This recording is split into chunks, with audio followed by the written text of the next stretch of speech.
Guarantee দিয়ে বলতে পারি আজকের এই ভর্তা ভাতের প্লেটে থাকলে অনায়াসে ভাত শেষ হয়ে যাবে।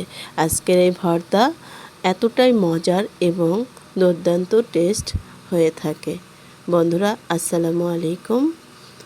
মারিয়া ফুড কর্নারে সবাইকে স্বাগতম। আশা করি আপনারা অনেক ভালো আছেন। আলহামদুলিল্লাহ আমি অনেক ভালো আছি। আজকে আমি ভর্তা বানানোর জন্য এখানে নিয়ে নিয়েছি 3 থেকে 4টি টাকি মাছ। পটল 2টা সুন্দর স্লাইস করে কেটে নিয়েছি। নিয়ে নিয়েছি কাঁচামরিচ, নিয়ে নিয়েছি 2টা রসুন এবং নিয়ে নিয়েছি 1টি আলু সুন্দর করে কেটে নিয়েছি। বন্ধুরা আর 4টা পেঁয়াজ সুন্দর করে মাঝখানে ফালি দিয়ে নিয়েছি। পেঁয়াজগুলো কেটে মাঝখানে ফালি দিয়েছি। দেশ এবং দেশের বাইরে থেকে কে কোথা থেকে যুক্ত আছেন প্লিজ একটি লাইক দিয়ে অবশ্যই পুরো ভিডিওটি কন্টিনিউ করবেন। এখানে সব কিছু ধুয়ে রেডি করে নিয়েছি। একটি প্যানে পানি দিয়ে আমি তার মধ্যে দিয়ে দিব লবণ, পরিমাণ মতো লবণ দিতে হবে। আর দিয়ে দিলাম গুঁড়ো হলুদের গুঁড়ো দিয়ে নেড়ে চেড়ে এর মধ্যে উপকরণগুলো সবগুলো দিয়ে দিব। এই সবগুলো উপকরণ নেড়ে চেড়ে আমি সিদ্ধ করতে দিয়ে দিব। এই ভর্তাটি খেতে এতটাই মজার হয়ে থাকে যে খেয়েছে সে শুধু জানে। আর আপনারা যদি না খেয়ে থাকেন অবশ্যই পুরো ভিডিওটি দেখে কন্টিনিউ করবেন। এই ভর্তার লাস্টে এমন একটি উপকরণ মিক্সড করেছি যার কারণে ভর্তার টেস্ট দ্বিগুণ হয়েছে। দেখতেই পাচ্ছেন কতটা সিদ্ধ হয়ে এসেছে। এখন আমি মাছগুলো উঠিয়ে নেব, তাছাড়া মাছগুলো একদম পোড়া লেগে যায়। আর এই ভর্তাটা যদি পুড়ে যায় ভালো লাগবে না। সবগুলো মাছ আমি প্লেটের মধ্যে সুন্দর করে উঠিয়ে নেব। দেখতেই পাচ্ছেন মাছগুলো একদম সিদ্ধ হয়ে গিয়েছে। মাছগুলো উঠিয়ে নিলাম।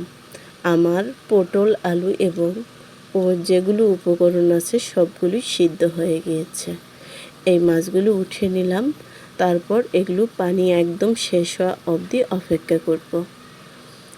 এখন আবারও নেড়ে চেড়ে দেখব এগুলো সিদ্ধ হয়েছে নাকি। একদম পেঁয়াজটা সিদ্ধ হয়েছে, পটলও সিদ্ধ হয়েছে, সবগুলো উপকরণ সিদ্ধ হয়ে গিয়েছে। প্রিয় দর্শক, আপনারা যদি ভর্তা পছন্দ করেন, এরকম ভর্তা পেতে হলে আমার চ্যানেলে অনেকগুলো ভর্তার ভিডিও দেওয়া আছে, অবশ্যই সেগুলো দেখে নিতে পারেন। এই যে পানি শেষের পথে আবারও ঢাকা দিয়ে দিলাম। শেষ হওয়া অবধি অপেক্ষা করব। একদম কত সুন্দরভাবে ভর্তার প্রত্যেকটা উপকরণ পানি শুকে নিয়ে এসেছে দেখুন। এখন মাছগুলো আমি কাটা ছেড়ে নিব। মাছগুলো কাটা ছেড়ে নিতে এইদিকে বাটনার মধ্যে আমি ভর্তার উপকরণগুলো নিয়ে নিয়েছি। এখন সুন্দর করে বেটে ভর্তা বানিয়ে নিব। দেখতেই পাচ্ছেন বাটনাতে ভর্তা করলে খেতে অনেক স্বাদ হয়ে থাকে, কিন্তু পাটাতে বেটে নিলে আরও বেশি স্বাদ হয়। আপনারা চেষ্টা করবেন পাটাতে বেটে নেওয়ার। আর যারা পাটা বা বাটনায় বেটে নিতে পারেন না তারা অবশ্যই ব্লেন্ডারে বেটে নেবেন। এই যে আমার ভর্তাটা একদম বাটা হয়ে গিয়েছে, দেখতেই পাচ্ছেন প্রিয় দর্শক। এখন আমি এখানে এগুলো বাটার পর দিয়ে দিব আমার বেছে রাখা মাছগুলো। আমি মাছগুলো কাঁটা ছেড়ে নিয়েছি।